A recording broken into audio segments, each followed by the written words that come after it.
towards a whole new blue.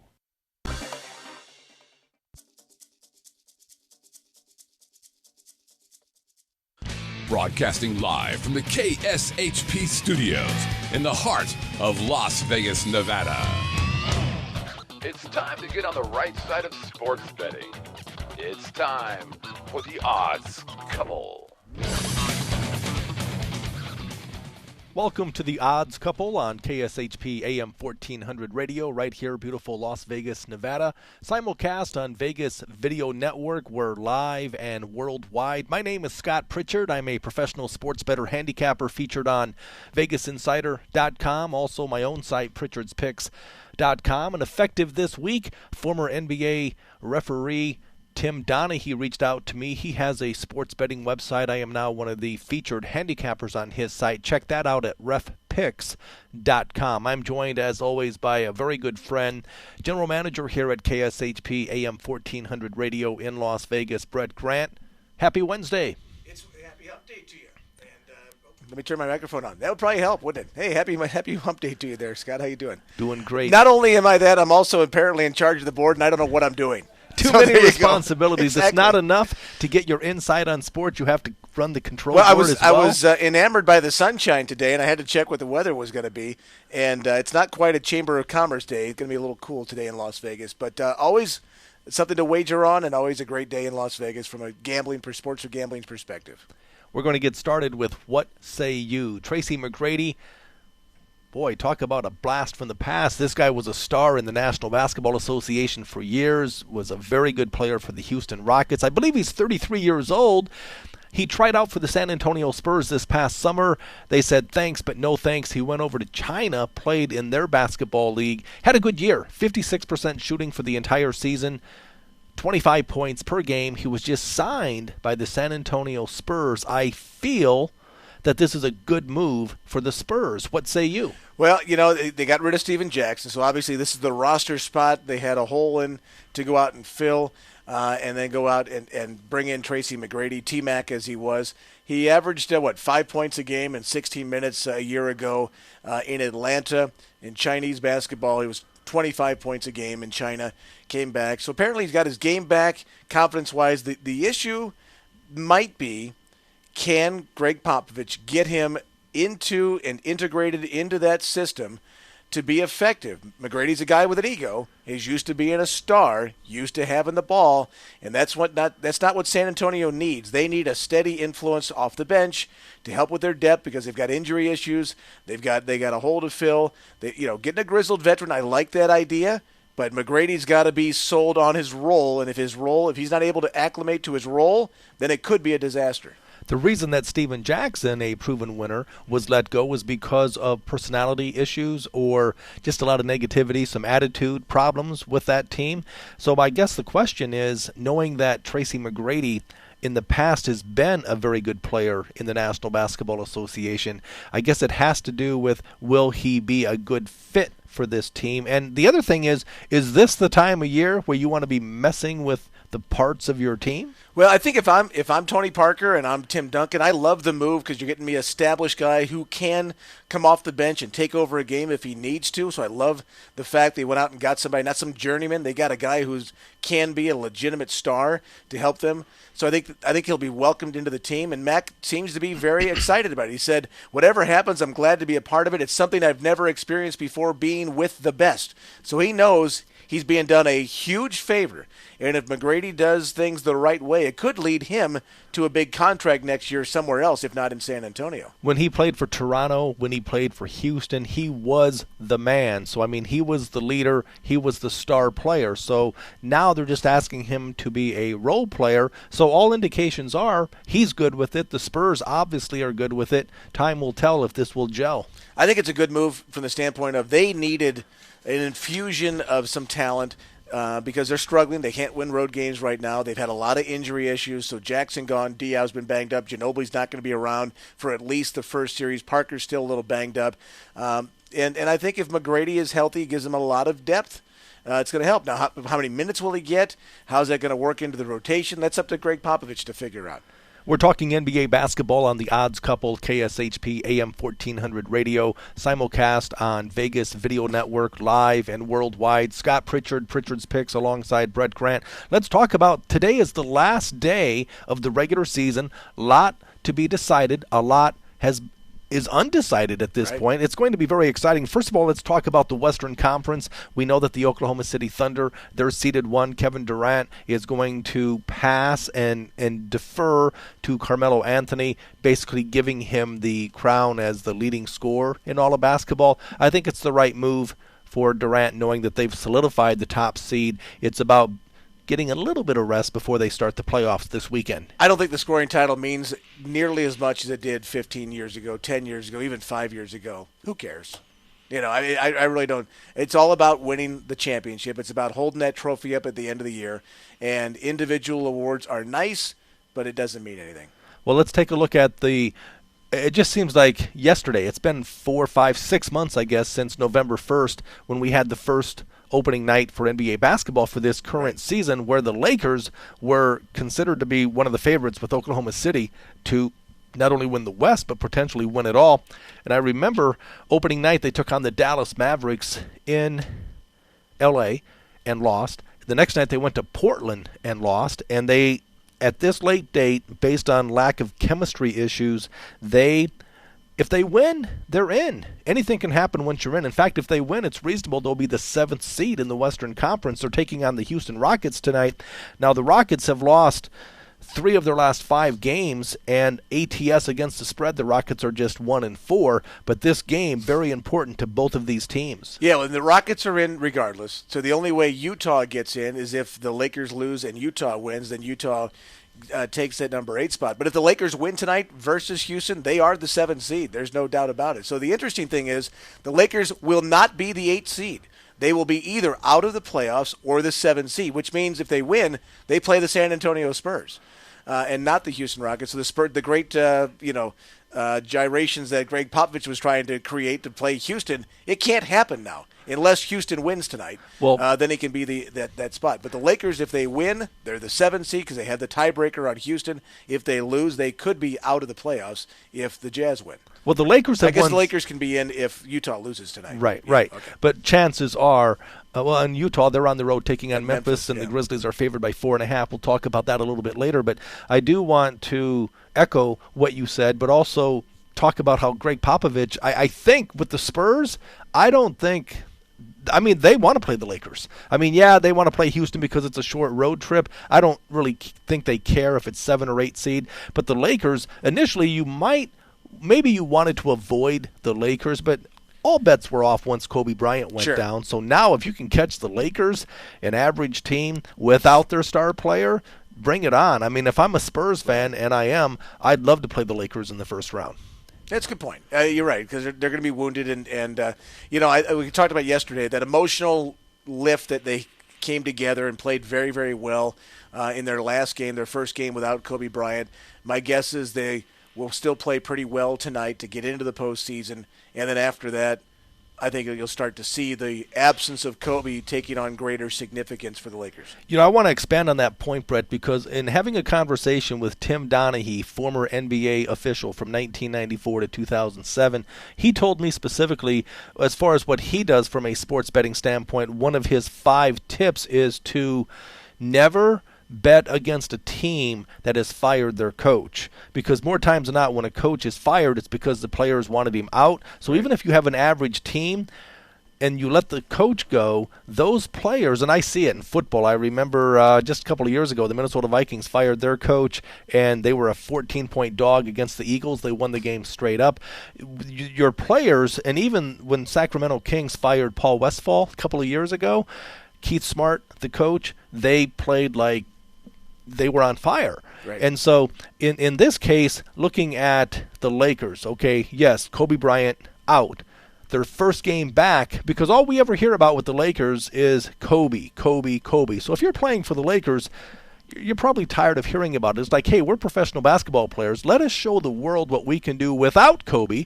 And they beat the Spurs, okay? They were only, they were a 3.5 point dog. It wasn't like it was a big upset, but still, defending your home court, playoff-type atmosphere, a must-win game, they responded favorably. No, that's a good point. And I think when now the pressure is, here we are, they've had a couple days for the Kobe Bryant injury to sink in, a couple of practices in between their last games. Now Dwight Howard has all the pressure on him, and it's clearly on his shoulders. There's nobody else that is a quote-unquote superstar. Yeah, a little bit of Paul Gasol. But Gasol's more of a very solid role player. I shouldn't call him a role player. He's a great player, but he's under the radar from a spotlight standpoint. Let's put it that way. Where Dwight Howard is, he's walking around, I'm Superman, right? I'm Dwight Howard. I'm in the commercials. I'm Superman. So he wants that attention. Well, Dwight, guess what? You got it. So it'll be up to him to see what he can deliver. And he's going to have to step up his game. And the Hacka Howard syndrome that he's shaken him or been around with him his entire career, he's going to have to make free throws. He's going to be out there on that stage by himself on the line, and he's going to have to deliver from the foul line. Whether Houston does that tonight, I don't know, but the Spurs will do it to him in the playoffs in close games. They'll be doing it to him. That'll be a strategy for them. So Howard's going to have to deliver. I don't think it's going to he can deliver in the paint with those hook shots and offensive rebound putbacks, and he'll deliver rebounding the ball, but as far as making his free throws, it's going to hover around 50%. It is what it is. What I like about this Laker team is their front line, Dwight Howard and Pau Gasol. Very good low post player. They're a very good rebounding team. I think they rank 4th in the league in rebounding. That's because the Lakers missed so many shots. Well, that's a good point. Now, you look at Phil Jackson always used to say no rebounding, no rings. And that's what concerns me about the L.A. Clippers. They're a good basketball team, but they're okay on the road, not great. The concern is they do not rebound the ball all that well. And the Miami Heat, as good as they are, they're one Achilles heel. They do not rebound as well as some of the other teams. But I look at the Laker team, and Pau Gasol had a tough game last time out shooting, but he had 16 points, 3 block shots. He was 1 for 10 in the first half shooting, so he struggled, but yet they won the game. The surprising part to me, Brett, was Steve Blake. Not a big fan. He's an average player, but man, he shot lights out. I just don't think they can sustain or count on him to be that consistently good shooting the ball. Well, I think you're right. And the other part is when Steve Nash's health. That's the other factor, because obviously you need that guy from a veteran leadership standpoint able to settle the ship. At least if Nash can get back on the floor and give them productive minutes, then you're going to have a little more of a stabilizing influence there of somebody who's been in this grind of the playoffs before and gone deep into the playoffs. Because right now, they don't have a lot of playoff experience, of good quality playoff experience. I mean, Gasol's been there, Howard's been there, but that's about it for what you would call good minutes in the postseason. Big game, Staples Center tonight. The Lakers hosting the Houston Rockets. If the Lakers in, they're the 7th seed. If they lose, still an outside chance they could be the 8th seed, depending upon what Utah does at Memphis. That game is played earlier in the day. Today, Memphis is favored by 4.5 points in that game. But looking at the Rockets taking on the Lakers, they played 3 times already this year. The Rockets actually have beaten them 2 out of the 3, but the Lakers would have the tiebreaker if they win tonight 2-2 based on a better conference record. The Lakers are favored by 3.5 points, so they're a small favorite to win tonight's contest. The Rockets overall have beaten the Lakers 4 out of the last 5, and one player the last 2 games now has been hot for the Houston Rockets is Carlos Delfino. He's knocked down 10 3-pointers in the last 2 games. Well, that's a team that loves to shoot the 3. I mean, and they love to pressure, love to push the basketball up the floor, but they're 16-24 on the road. And you wonder, and they lost at Houston the other night, or I'm sorry, at Phoenix the other night, and didn't play very well against a Phoenix team that's won 25 ball games all year. And Houston wouldn't be in this situation had they just won in Phoenix, in a game that Phoenix just playing out the string. They can't wait for golf season to get underway. So, I mean, if you're not motivated to win, the Rockets kind of get what they deserve here. They're in a spot where they're going to go, we could have been in the number 6 hole and avoided both the Oklahoma City Thunder and the San Antonio Spurs and got a shot at Denver, a team that they might have been able to beat, quite frankly. But now, because they couldn't win at Phoenix, unless Golden State loses tonight, they're going to be stuck in the 7 or 8 hole and have to face one of those teams. So Houston, they're a team they're fun to watch because they score a lot of points and they shoot a lot of threes, and Jeremy Lin has been terrific with them, and obviously the addition of James Harden, and then you mentioned Delfino. They've got some talented guys around that team, but they like most in NBA, they don't play well on the road. So I expect the Lakers to win tonight. Well, you look at the Lakers, too. The surprising part is this team offensively, they've really been coming on. I mean, for the year, they've averaged 102.2 points a game. But in their last few games, they've averaged over 106.5 points per contest. So offensively, they've been getting it done. They've won 7 of their last 8 games. Well, and the Houston average is 106 as well. The difference is Houston gives up about 102, 103 over the course of the season, and I'm sure that number on the road is a lot different than that number is at home going through. You know, the thing about the game tonight from a Rockets standpoint is how much they're in the playoffs. So whether they play Oklahoma City or whether they play the Spurs, is it a big difference to the Rockets? So how much motivation do they have in the game? Where the Lakers have to win the game tonight, and to me, that's enough motivation to say I like the Lakers tonight. In the past, from a sports betting standpoint, when a team has to win, I love this in pro football. When a team's 8-8, or let's say they're 8-7, a game to go, or they're 9-6 with a game to go, they're basically an average team, and they have to win. The odds makers overinflate simply because the public will drive that number up. I always buck that trend because if you have to win, it tells me that you're an okay team but not a great team, and you can usually get more value taking the points. Points mean more than opinions. I do want to talk about, in the world of sports betting, this is a sports betting show, The Odds Couple, KSHP AM 1400 radio, right here, Las Vegas, Nevada, simulcast on Vegas Video Network. Scott Pritchard alongside Brett Grant. You look at a team that's not even in the top 16 in the NBA that has been on fire ATS against the spread, the Detroit Pistons, a very nondescript, average team on their best day, 7-0-1 ATS against the spread. I don't know what's going on with this team, but for the year they've averaged 94.8 points a game, but in their last 8 games they've averaged over 103 points a game. They're like the anti-Portland Trailblazers right now, right? One spectrum, one extreme to the other. I think Portland thought the season ended on April 1st or March 15th. I'm not sure what happened with them. Yeah, I mean, Detroit's a team that's won 29 games this year, but they've won 4 in a row, as you mentioned, on fire against the spread, and given teams fits right now.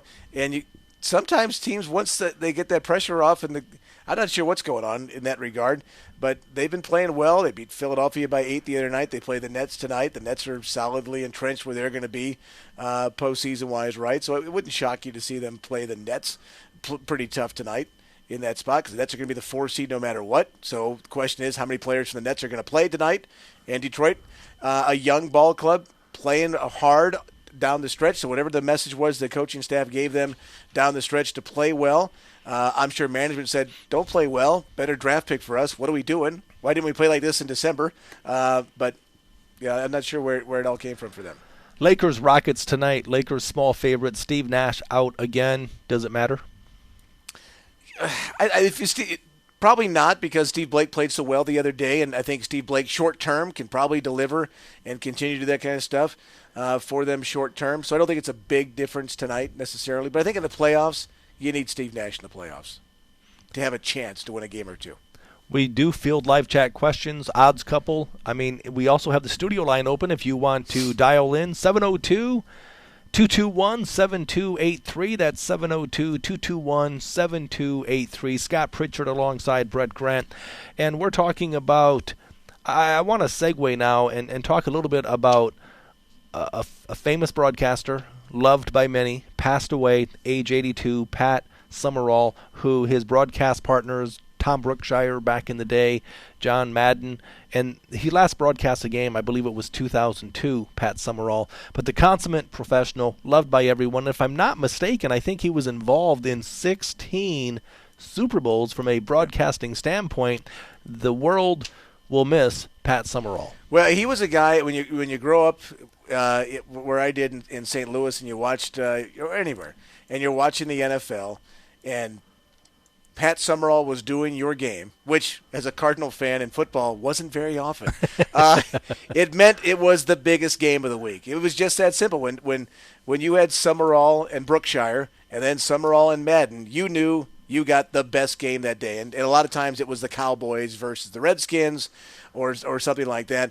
But you got the biggest game of the week, and he was terrific in that stage. And I think if you compare him now to what other broadcasters are doing, And I grew up in the era where Jack Buck and the guys from a baseball standpoint, when you're listening to baseball on the radio, the great appeal to baseball was on the radio, obviously, as these broadcasters had the ability to create that image in your mind. Where television is the exact opposite. I can see what's going on. So you need the understated guy. I don't need somebody screaming at me of what's going on. I can see what's going on. So when you have Pat Summerall understated, dropping back, and here's Staubach dropping back to throw left side, Pearson, touchdown. And that's all he gave you. But it was perfect. And it was just the way it was. Then John Madden gave you the bing, bang, boom, bum, boom kind of stuff, and Summerall would be kind of like hosing him down over there. And you watched like the Super Bowl when Adam Vinatieri kicked the game-winning field goal to beat the Rams in what was probably the greatest upset next to maybe Joe Namath beating the Colts in Super Bowl history. His call was perfectly understated. It's right down the pipe. Adam Vinatieri. The Patriots win Super Bowl 36. Unbelievable. That's all he said. Now, if you ask Gus Johnson to make that call, it's up! It's on the way! It's gone! And that's what you get. You're like, Gus, calm down. Right? And that's exactly the difference of what the broadcasters should be and what they currently are going through. I loved listening to Pat Summerall. And he was a very good player. He played football at Arkansas, played for the Chicago Cardinals, played for the Giants, of course, kicked the big field goal that probably set up the great NFC or NFL title game with the Colts and the Giants back in the day. And then, of course, he was very good at the Masters. He was great at the U.S. Open Tennis Championship. He was a versatile guy and very, very good. You talked about growing up in St. Louis in the 70s, and occasionally he would broadcast a Cardinal game, and I'm from the Midwest as well, not St. Louis, but I came here from Chicago back in 93 after being raised on a dairy farm in Iowa, left when I was 17. But I have to say Couldn't that... leave any earlier? Yeah, no doubt. But I'm trying to remember now in the 70s the players for the Cardinals. I remember Jim Hart, good quarterback. Oh, yeah. Terry Metcalf was a star running back, right? Yeah, we had Jim Otis and Jim Bakken was our great kicker, and you had Roy Larry Green, Wilson. maybe? Roy Green's a little bit later, but you had Deerdorf and Banks and Conrad Dobler and Jackie Smith and Pat Tilley and Mel Gray. They had a terrific offensive team. That was the Eric Coryell days of the Cardinals. They just, unfortunately, were in the same division as the Dallas Cowboys, who were fantastic. And if it wasn't for them, the Washington Redskins were very good. Then Ron Jaworski came around with the Philadelphia Eagles. Never could get over that hump. But the Cardinals had terrific teams under Eric Coryell, and, of course, then he left and went to San Diego. And then you saw Dan Fouts and Kellen Winslow and Jefferson and all those guys going through. But it was fun. Unfortunately, we were in the toughest division you could possibly be in. And at that particular time, had we been in the Central Division, which the Cardinals probably should have been in, with the Lions, the Bears, and the Packers, you would have won your division every year. Those teams weren't very good in those years going through. I mean, the Bears had Walter Payton, but they had very little else for quite a while. But that's the way it was. But it was fun to see those guys coming in to play. Conrad Dobler for the St. Louis Cardinals. You mentioned him. I know he was advertised as the dirtiest player in the NFL. You buying it? He was pretty nasty. That offensive line did but that was the way football was played back in that time. It was a man's game. It was. Now it's, you can't touch the quarterback. Give him a dress or a tutu. Put him on give him a pink jersey. That's Tom Brady. You can't touch him. Two-hand touch below the waist. It's flag football today. It's getting to be that way, isn't it? I understand the safety concerns that go along with it, but, listening to Summerall, and then, of course, when he was at CBS, he left because CBS lost the NFL. So the only reason he left and went to Fox was because he was a great NFL announcer. So he left CBS and went to Fox with the intention, under Pat Summerall, that he would still work for CBS doing the Masters and doing the U.S. Open. CBS said, no. They didn't like the fact that he left and went and did the NFL on Fox, but CBS lost the NFL to Fox. So what's a guy to do? He's a football broadcaster. I loved Pat Summerall, consummate professional, understated. I think was your word, and I couldn't agree more. His broadcast partner is Tom Brookshire. I liked him very much. Not a big John Madden fan. John Madden, one of my least favorite broadcasters on the planet. So annoyed listening to him talk about if I had to hear him say one more time that 1 knee equals 2 feet, I was just going to mute the TV. This guy would overstate the obvious, and he's talking to you like you're 5 years old, like you've never watched a football game before. Right. But I can see where people didn't like him, and to me, I like the entertainment aspect of it because I think he made the game fun. And if you were a casual fan, Madden could have fun with it. And you also got the insight a little bit about a guy who was a terrific coach, John Madden was, who probably could have coached for another 20 years, but his fear of traveling by planes and various other reasons, he just got burnt out with it. He was a very underrated coach. I thought he was for a long time. I thought he was a very overrated coach. You think so? Okay. He won one Super Bowl and then he stepped down. But that Raider team, come on. The Raiders in the 70s could never beat the Pittsburgh Steelers. Right. And he had talent. Clarence Davis, Mark Van Egan, along with Kenny Stabler. All right, Dave Casper and And George Atkinson, Jack Tatum, Sure. George Hendricks. These guys were studs offensively, defensively. He had more talent than anybody. Yeah, exactly. Guys. He had more talent than anyone, and yet he could never get past the Steelers. One time he did. He won one Super Bowl. And, of course, that's one more Super Bowl win than a lot of coaches have. But right. So I thought he was a good coach, but not great. If there was replay and the Immaculate Reception, he might have had a second one. Well, and, of course, the Steelers lost. Would that play have counted?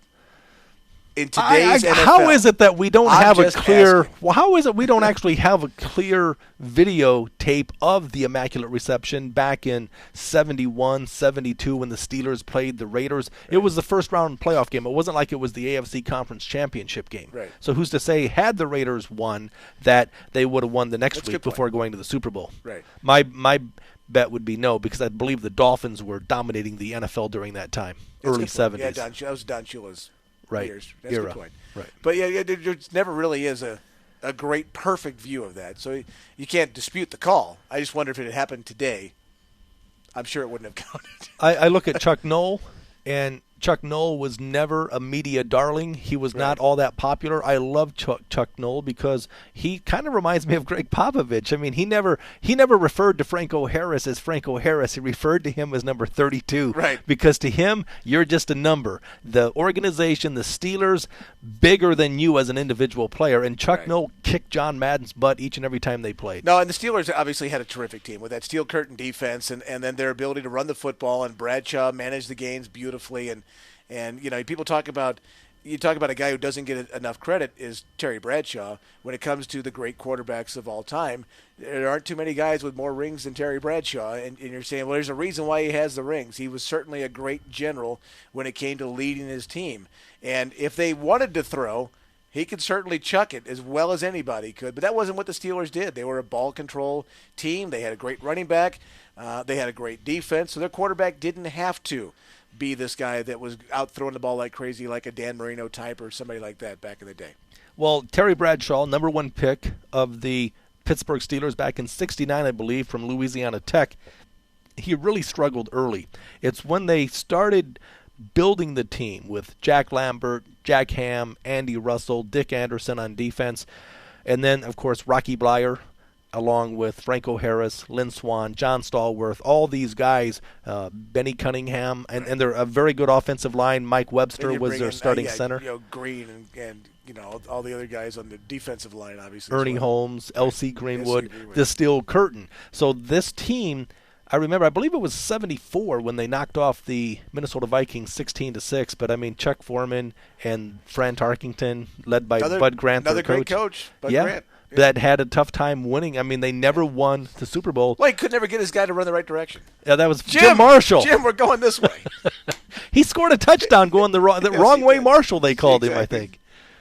Minnesota Vikings. Wow, we're taking a stroll down memory lane. That's the one thing about the NFL. Is it doesn't and why the NFL in today's America is the number one sport, because here we are on April the 17th talking about the NFL, talking about stuff from 40 years ago in the NFL. We have a draft coming up next week, which will be kind of fun to talk about as it gets closer, and how it might affect teams' win totals for the season. I noticed from a gambling standpoint when it comes to win totals, the win totals are up pretty much already for the NFL, or not until after the draft? Well, actually, what you have. They will the announce odds for the Super Bowl. The odds for the Super Bowl in some places have conference odds, but what you have Thursday, tomorrow the NFL is going to announce the schedule. Right. We already have the opponents. The opponents were announced in December. Actually, December. Right. It used to be this time of year, but now the opponent's schedule comes out in December. But as far as when you play them, and Bud Grant coach of the Vikings back in the 70s, used to say, it's not who you play, it's when do you play them. But we have some interesting matchups for sure. I mean, the 49ers, I'm going on memory, are taking on the Atlanta Falcons in San Francisco, NFC Conference rematch. The Patriots are in Baltimore. Denver goes to New England. I mean, New England goes to Baltimore. They've been to the last two AFC Conference Championship games. Denver travels to New England. It's just a matter of, well, Baltimore, the team that won the Super Bowl this year, they're going to open on the road. Usually they showcase the team that won it. They showcased the team that won the Super Bowl on Thursday night to kick off the season at home, but because the Ravens won, the Baltimore Orioles are playing Thursday night, Camden Yards, or in Baltimore. So it's conflict of interest, and he would not reschedule one baseball game to accommodate the Super Bowl champion Ravens. Well, they share the same parking lot, and Peter Angelos is well, say no more about Peter Angelos. How do you not say, sure, we'll play in the afternoon that day, or whatever, so you guys can have the spotlight at night? He refused to make that move, so now the Ravens won't get that exposure. And usually it's the previous Super Bowl matchup, right? A lot of times it'll be the opening game of the season. I don't know, is it San Francisco and the Ravens, or who it's going to be now opening up? But we'll find that out tomorrow and be able to look at the schedule. Well, the point is the Ravens, instead of opening up at home, having won the Super Bowl, they're going to be on the road on the opening first game on a Thursday night. So we'll find out tomorrow what the schedule will be like. We don't know who they're playing yet, do we? No, we do not. Okay. So we'll know tomorrow. So stay tuned. We'll have it right here, hopefully, if they announce it before we take to the airwaves.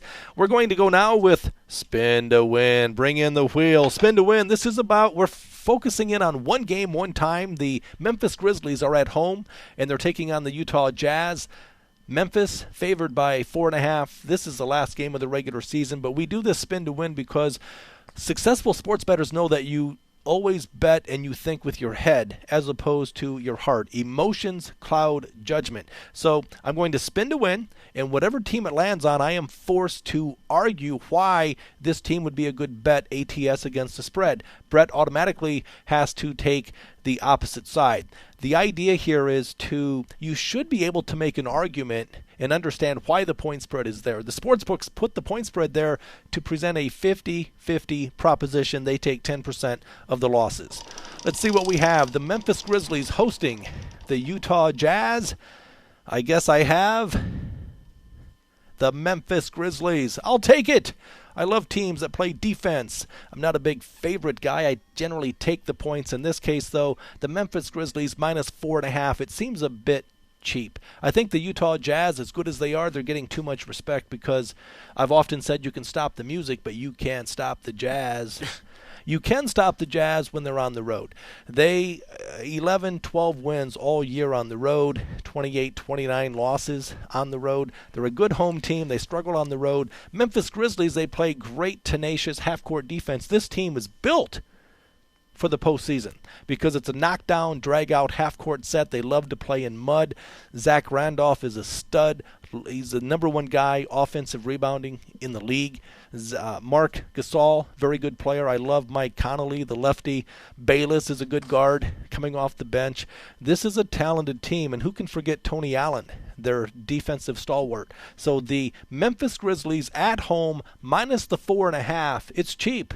Ring the ringer and see the cashier. That sort of kind of worked almost there, didn't it? Almost. It's getting better. All right. Well, I got to go on the other side. Don't underestimate us. We actually won 13 games on the year, by golly. We forgot we won at Minnesota the other day. We've won 2 in a row in that regard, have the Utah Jazz. Al Jefferson, obviously the key for them. Mo Williams and Paul Millsap, and those guys have got to come out and play their hearts out tonight, and they got to play the game of the season because this is their season. If they don't win, they are done. If they win, they still might be done, but they still have to win the game tonight. And I understand your point that sometimes if you have to win, it's not necessarily it's the added pressure going in. But this is a Jazz team that also plays pretty good defense. So I look for a lower scoring game tonight, and that might help the Jazz from the standpoint of a game that's played in mud. They like that style going through.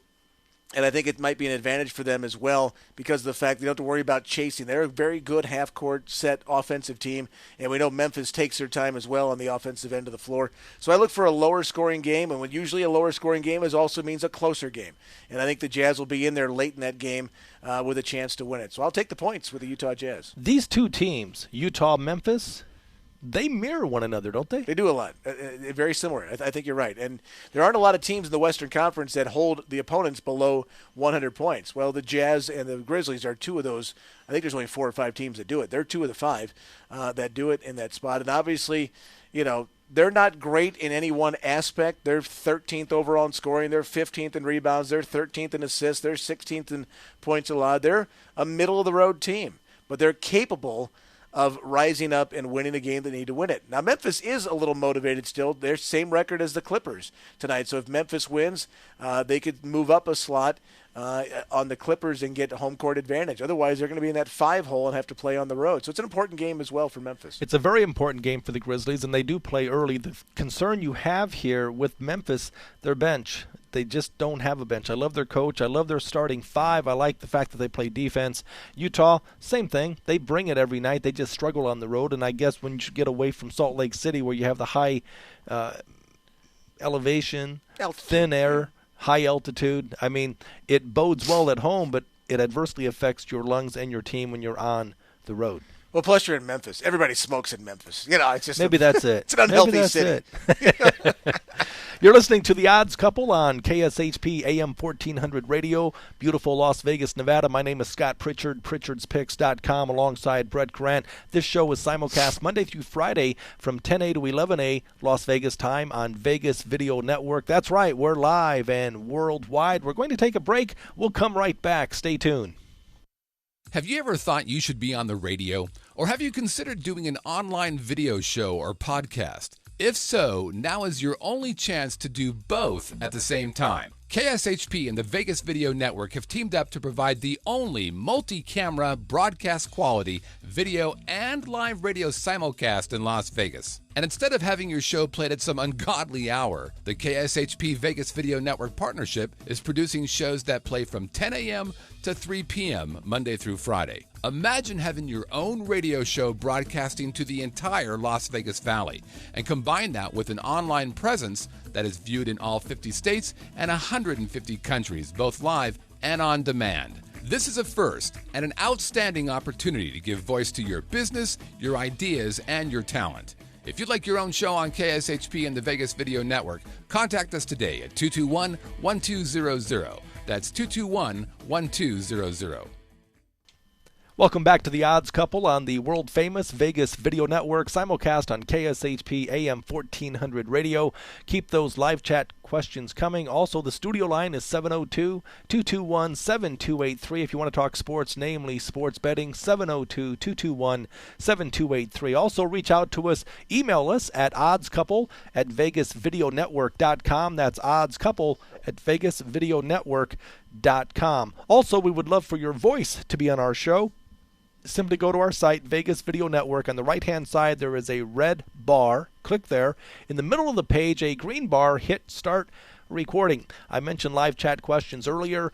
Do that through Vegas Video Network. If you do miss us live, no worries. Check us out, Vegas Video Network, iTunes, YouTube.com, Roku. We're here Monday through Friday, 10 a to 11 a Las Vegas time. Are you kidding me? My turn. I get to do it first. I got a little frustration. This is, of course, with college football. The University of Oregon Ducks have acknowledged major NCAA rules violations with their football program, and they've self-imposed a 2-year probation. It includes a couple of major violations, along with maybe one of those being paying $25,000 to a player based out of a Houston scouting service going through. And my biggest issue with it is not that they're cheating, because the rule book is about the size of the Encyclopedia Britannica back in the day, and it's almost impossible to follow all the rules that they have with regards to the NCAA. But Chip Kelly, the now former coach of the Oregon Ducks, has once again, like many of these coaches do, they escape any possible punishment, just like Pete Carroll did when he left USC to skedaddle into the NFL just a couple of years ago. Chip Kelly's doing the same thing. He's skedaddling Oregon at just the right time, got a huge payday. He goes to the Philadelphia Eagles where he'll suffer no penalties, while meanwhile the kids who've done nothing wrong are the ones that suffer. They'll lose scholarships. The kids won't necessarily. The school will lose scholarships and TV revenue. The kids will more than likely be missing a bowl season, a potential playoff spot, because Oregon's very, very good. We have a playoff starting the following year. Now, the NCAA has not agreed with Oregon's self-imposed penalties, so that means the NCAA is going to put on their full investigation. They got enough problems of their own when it comes to the hypocrisy of the NCAA, but they're more than likely going to lower the hammer on Oregon with additional sanctions, which could include bowl violations or no bowl appearances, television appearances, and the possibility of missing a first-ever postseason.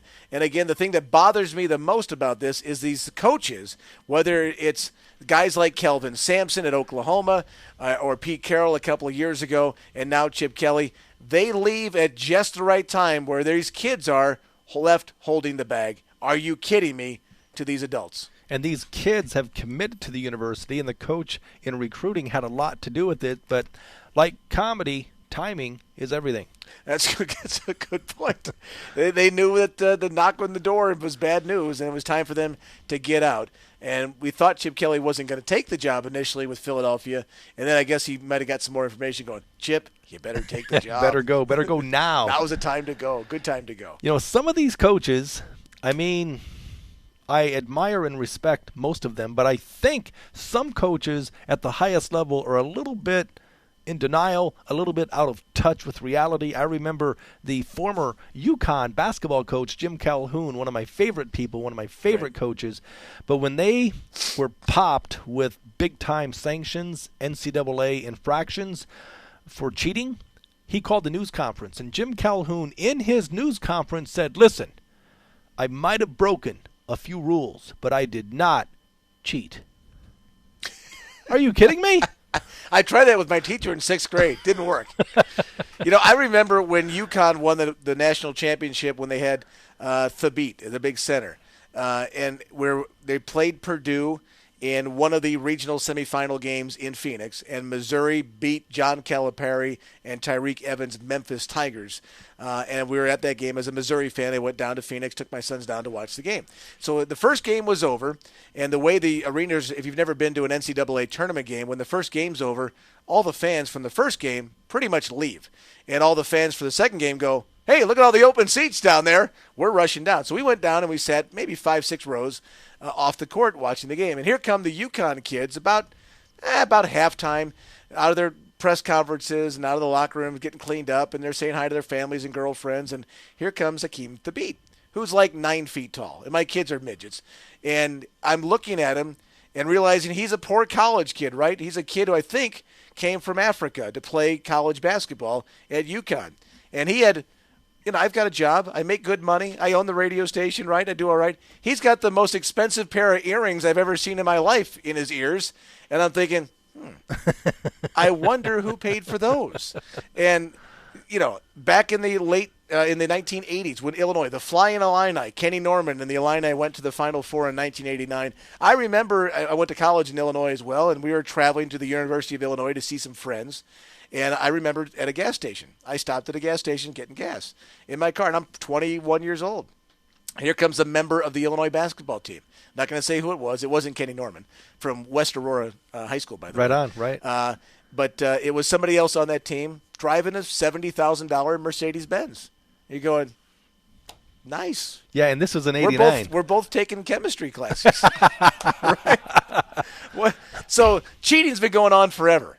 And the question is, the NCAA, no way, no how can they handle all these schools, 300-plus Division I basketball programs, another 115 or so Division I college football programs, and then, of course, you got the lower-level football program. They can't possibly police all of that. So you either make it easier for them to cheat or not worry about it so much, or you only hammer on the guys that are doing the most egregious of things going through. Obviously, Bruce Pearl, who was the coach at Tennessee, was in Iowa. He's the one who informed the NCAA about Lou Henson and the Fighting Illini and their recruiting violations. Bruce Pearl was basically ostracized from basketball coaching for a long time by his coaching brethren. He eventually got a job at Tennessee. So even if you're trying to be a good guy and keep the sport clean, you're being ostracized for being a narc going through. So what do you do? I know what you say is true, but again, once you get caught with your hand in the cookie jar, do you man up and say, hey, you know what, we made some mistakes? Instead, Calhoun's defiant. Right. He says, listen, I might have broken a few rules. I did not cheat. I thought that's what cheating was. Exactly. Well, I want to talk now a little bit about baseball. Are you kidding me? Atlanta Braves? Wow, everyone talked, well, me specifically, and I'm everyone, right? I felt in your own world, yes. Right, I'm a legend in my own mind. The Washington Nationals, on paper, and they're going to be there in the end, but right now in the American League East, they're not even the best team in their division, thanks to the Atlanta Braves. Now, we knew the Atlanta Braves would be a very good team. They are every year, winning, great tradition there in Atlanta. The Braves, wow, jacked 5 home runs yesterday. This team has won 10 consecutive games. They played 13 games. They've won 12 of the 13. But what's impressive, in checking my notes, this team is number 1 in earned run average, 1.83 as a team. They're also number 1 whip, walks, hits per innings pitch at a very conservative 1.01. Earned runs, they've only yielded 24 earned runs the entire season in 13 games. They're number 1 in opponents' batting average of 204. And then this is where it gets interesting for me as a sports bettor. If you blindly just bet the Braves, now granted they've been a favorite in most of their games, but blindly betting the Braves, money line, plus or minus, a conservative $100 bettor is up almost $900. So a dime player, $1,000 player is up $9,000 just less than 2 weeks into the season. So the Atlanta Braves, are you kidding me? Well, they're losing currently 1-0 to Kansas City in the 7th inning, an early game today. But are you kidding me? First of all, this is the Atlanta Braves. They can win all the games they want in April, May, June, July, but they don't win in October, and it's early. And by the way, 6 of those games were against the Miami Marlins. So let's temper our enthusiasm just a little bit. I agree. I think the Braves are going to be a very good team. They were a playoff team a year ago. They're getting solid pitching right now. But the early schedule has certainly been in their favor. Right now they're in the midst of a series with the Kansas City Royals, who are playing well for the Kansas City Royals to start the season. But their opening series have been Miami. They did sweep Washington at Washington, Miami, and now Kansas City. So they haven't been playing the best of the best just yet going through. And it's always been easy for the Braves to win games in April. Their problem is that even when they won those with Bobby Cox and as at the helm, and you had Greg Maddux and John Smoltz and John Avery, and you had the terrific pitching duo with Tom Glavine, that wonderful quad of guys, they still only won 1 championship with all those 12 straight divisional titles, 1 title out of that whole thing. I believe that was in '96 when they did finally get through and win. But we're talking about a team, you mentioned you kind of glazed over it, but yeah, it's been favorable for them, but they did go to Washington and swept the Nationals. They did, and that was a very impressive series. I'll give them all the credit in the world for that going through. And Washington 8-6, you know, they're probably playing a little bit under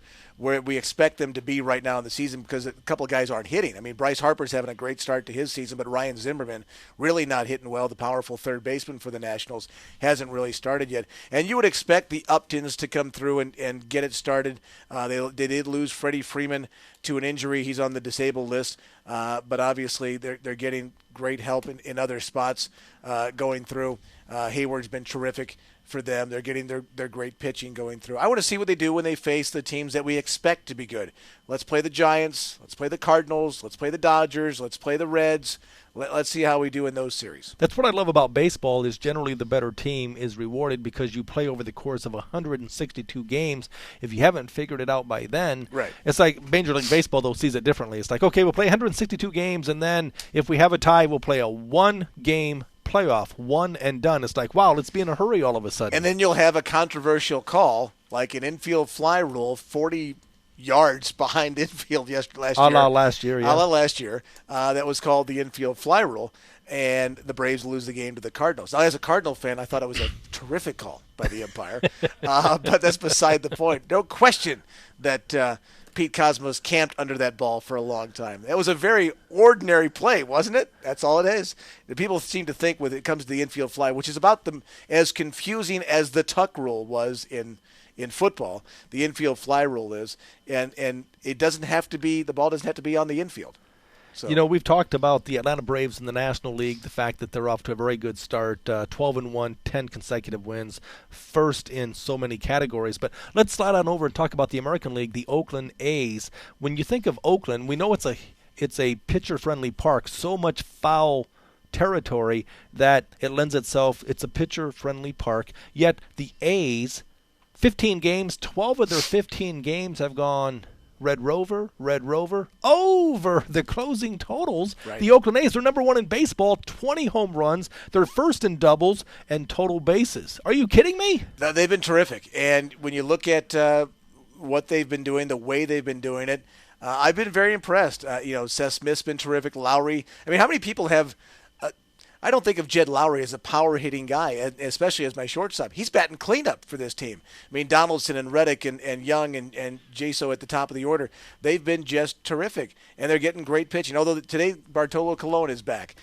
It'll be interesting to see what he does.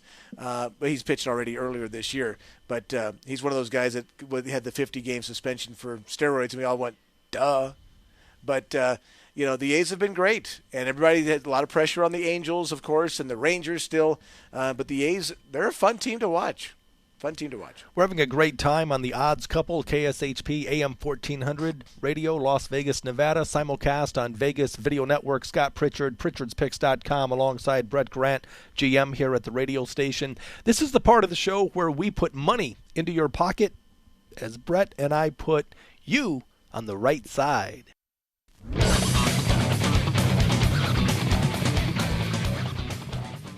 Well, I'm going to go first, and I did have a winner yesterday. Do you want to recap yesterday or not? Yes, always recap what you did the day before. I won. Scott didn't.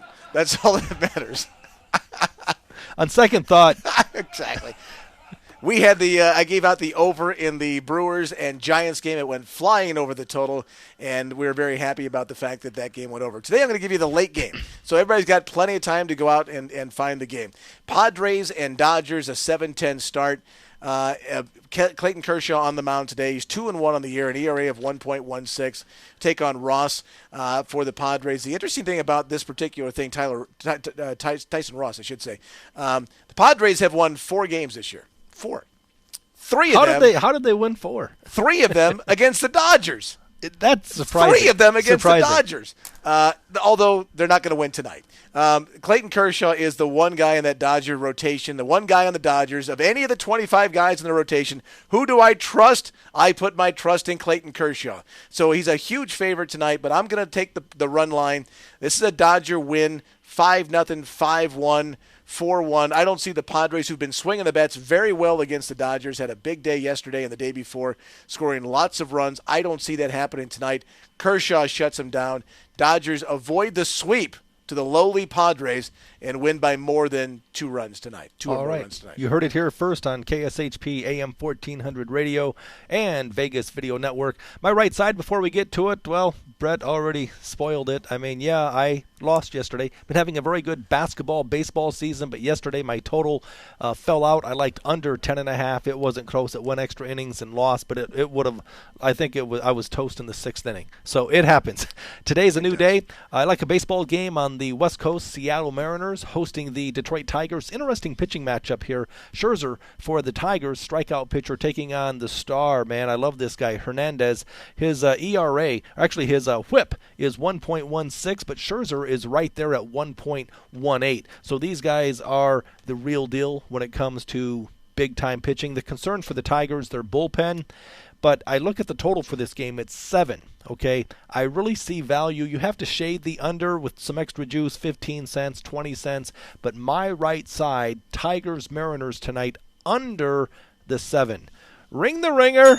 See the cashier. I agree with you. I mean, you got 2 guys, and Max Scherzer, I think, is ready for a breakout year himself. He's a very good pitcher, University of Missouri product, and he's a guy who certainly can strike guys out. And if Felix Hernandez is on, the Tigers are going to have a hard time scoring runs on him. So I think you're right, a very low-scoring, kind of a 3-1, 3-2 kind of game up there in the Great Northwest tonight. Exciting time to be a sports bettor. I think any time's an exciting time to be a sports bettor. We're in the gambling capital of the world, Las Vegas, Nevada. This show, The Odds Couple, can be heard live and worldwide Monday through Friday from 10 to 11 Las Vegas time and simulcast on Vegas Video Network. So we encourage you to keep the live chat questions coming every day, and also the studio line 702-221-7283. We broadcast the Clippers, the Dodgers, BYU, and Dallas Cowboy football. We'll see you tomorrow.